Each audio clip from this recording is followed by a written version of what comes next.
In diesem Tutorial geht es um den Bau einer sogenannten Diorama-Spielplatte für das Tabletop-Game Necropolis. Dabei haben wir jede Menge Spaß mit MDF, Styropor und Spachtelmasse. Die Bemalung erfolgt dann in einem zweiten Video, aber erstmal moin moin und herzlich willkommen zum TWS.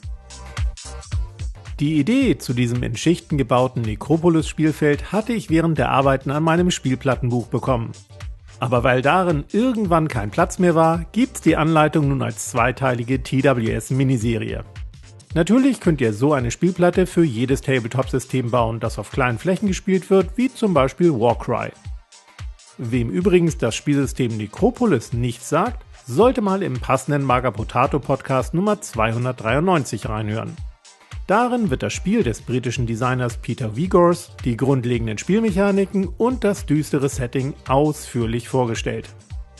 Die Regeln gibt's aktuell noch kostenlos, mehr vom Autoren findet ihr auch auf Discord und Instagram. Alle entsprechenden Links gibt's natürlich in der Videobeschreibung. Necropolis wird auf einer nur 16 x 16 Zoll kleinen Fläche gespielt, die dafür aber mit jeder Menge Gelände und Höhenunterschieden vollgestopft sein darf. Daher auch die Bezeichnung Diorama-Skirmisher.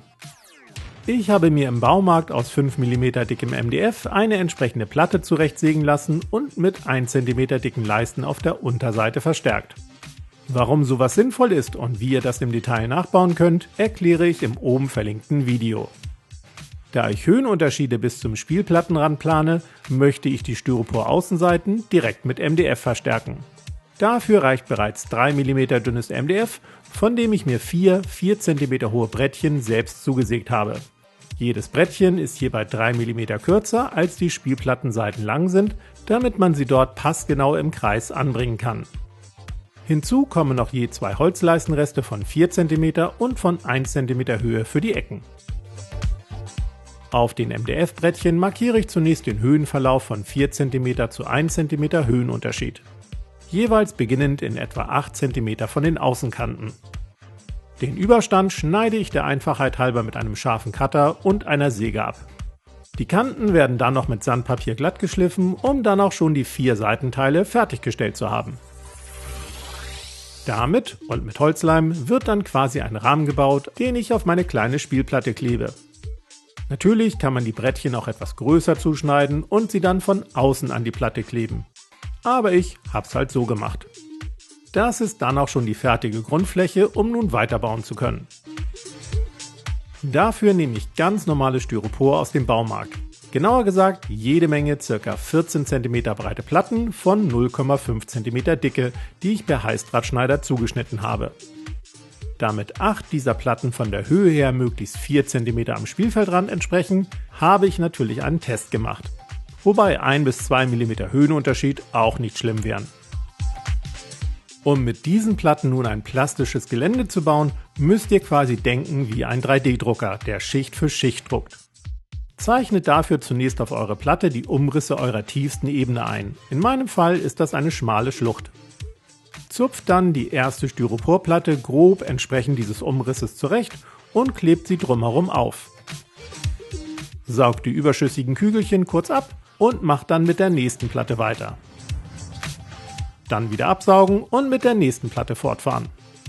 Insgesamt ist sowas ein super Familienprojekt, bei dem einer bastelt und der andere den Staubsauger bedient. Zeichnet euch dann gegebenenfalls weitere Hilfsumrisse ein, um die nächste Schicht an Styroporplatten aufzukleben.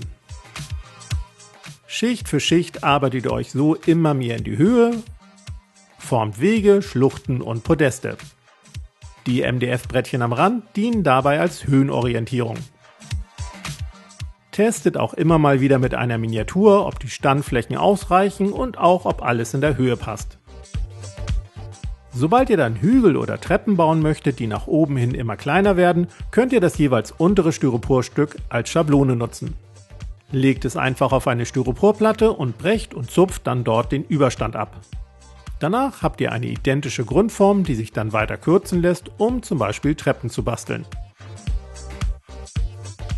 Und wie gesagt, ein Staubsauger ist hierbei euer bester Freund, wobei ihr große Reste am besten in einem Zipbeutel verstaut. Mit diesen beiden Helfern breiten sich die Styroporkügelchen dann auch nicht unkontrolliert in eurer Wohnung aus. Ich möchte in meine Landschaft noch ein paar Deko-Elemente integrieren, genauer gesagt knorrige Bäume und schroffe Felsen. Dafür nehme ich ein paar gesammelte Holzreste aus der Natur und vom Heckeschneiden im Garten ein paar Äste Rotbuche oder Hainbuche. Letztere knipse ich mit einem Seitenschneider in Form und säge eine Standfläche ab. Damit mich die Bäume aber nicht beim weiteren Bau und der Bemalung behindern, stifte ich sie. Sprich, ich bohre 1 oder 2 Löcher für Holzdübel hinein und von Hand entsprechende Löcher ins Styropor. Mit reichlich Holzleim werden die Dübel dann ins Styropor geklebt, überprüft, ob noch alles passt und zum Trocknen einige Stunden in Ruhe gelassen. Mischt euch derweil zähflüssige Spachtelmasse an und stellt einen Pumpzerstäuber mit Wasser parat. Damit werden die Flächen und auch immer mal wieder die Spachtelmasse angefeuchtet, um das Styropor zu glätten und die Kügelchenoptik an den Seiten zu kaschieren. Nehmt dafür am besten ein kleines Mahlmesser und/oder die Finger. Drückt ganz nach Geschmack auch schon mal ein paar größere Steinchen hinein, um das Gelände weiter zu formen.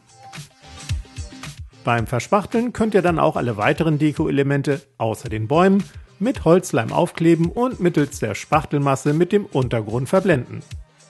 Anschließend muss dann alles richtig gut durchtrocknen, bevor es am 30. Juni im nächsten Teil mit dem Besanden und der düsteren Bemalung weitergehen kann. Aber erstmal sehen wir uns nächsten Freitag. Bis dann!